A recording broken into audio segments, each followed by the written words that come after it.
तुम्हाला कधी असं जाणवलं आहे का? तुम्ही एखादी चूक केली आणि आता ती सतत मनात रिप्ले होत आहे. रात्री शांत बसलं की भूतकाळ आठवतो आणि मन सतत स्वतःला शिक्षा देत राहतं. रात्री झोप लागत नाही, मन सतत ओरडत असतं, तू चुकीची किंवा चुकीचा आहेस. पण आज आपण एक सत्य जाणून घेऊया, तू चुकीचा नाही, तू माणूस आहेस. म्हणूनच आज आपण जाणून घेणार आहोत अपराधीपणातून मुक्त कसं व्हायचं आणि स्वतःला माफ कसं करायचं. नमस्कार.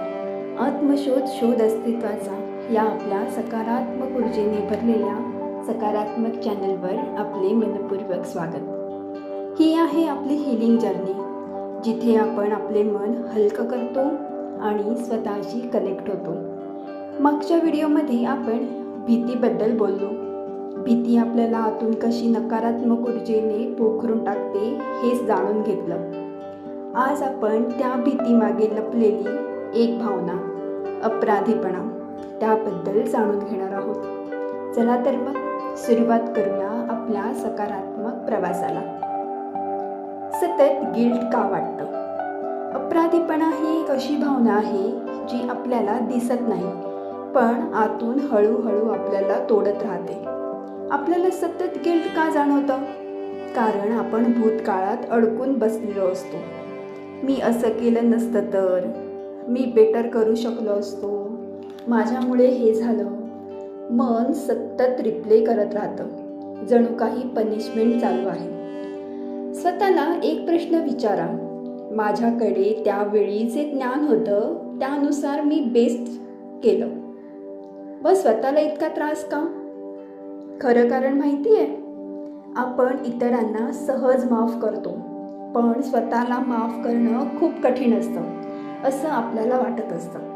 आपण कायम आपल्या मनाला हे सांगत असतो की मी चूक केली आहे म्हणजे मी वाईटच आहे.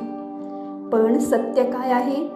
चूक म्हणजे एक्सपिरियन्स आणि एक्सपिरियन्स म्हणजे ग्रोथ. तुम्ही जर चुकला नसतात तर आज काहीतरी नवीन शिकला असतात का? नाही ना. म्हणून स्वतःला माफ करा. गिल्टचा परिणाम.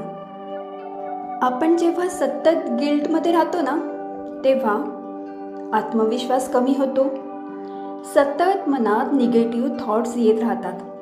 स्वतःवरचं प्रेम कमी होतं आणि मुख्य म्हणजे आपण वर्तमानात जगणं सोडून देतो, कारण आपलं मन नेहमी भूतकाळात अडकलेलं असतं. चला आता आपण एक डीप हीलिंग मेडिटेशन करूया. आरामात बसा. शरीर एकदम सैल सोडा. आता डोळे हळूहळू बंद करा. एक दीर्घ श्वास घ्या. श्वास होल्ड करा. मनात 1 ते 5 अंक मोजा. आता हळूहळू श्वास सोडा.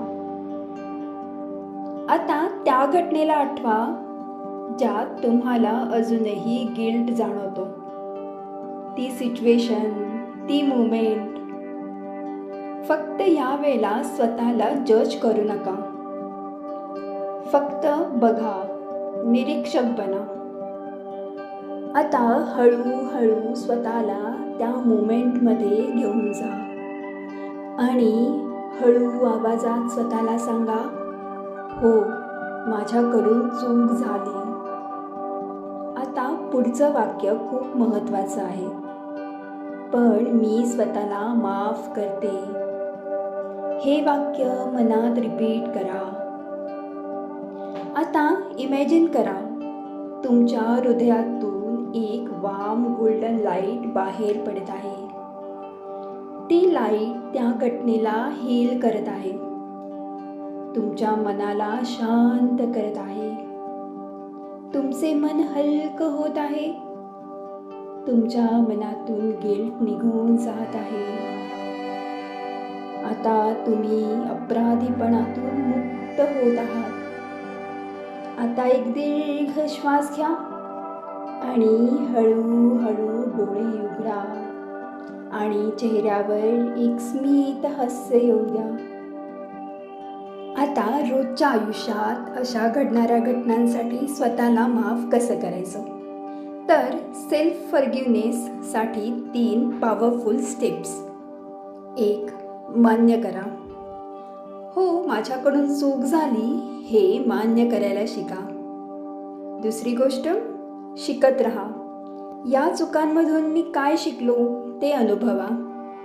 आणि तिसरी स्टेप, लेट गो करा. मी स्वतःला माफ करते इतकंच फक्त स्वतःला सांगा. जर हा व्हिडिओ तुम्हाला कनेक्ट झाला असेल तर कमेंटमध्ये आय फॉरगिव्ह माय सेल्फ हे नक्की लिहा आणि चॅनलला सबस्क्राईब करायला विसरू नका, कारण ही जर्नी अजून खूप सुंदर होणार आहे. आपण भेटूया शुक्रवारी डे 10मध्ये. भूतकाळातील आठवणीतून बाहेर कसं यायचं तो व्हिडिओसुद्धा नक्की बघा. तोपर्यंत स्वतःची काळजी घ्या, स्वतःवर भरभरून प्रेम करा, कारण आयुष्य खूप सुंदर आहे. श्री स्वामी समर्थ.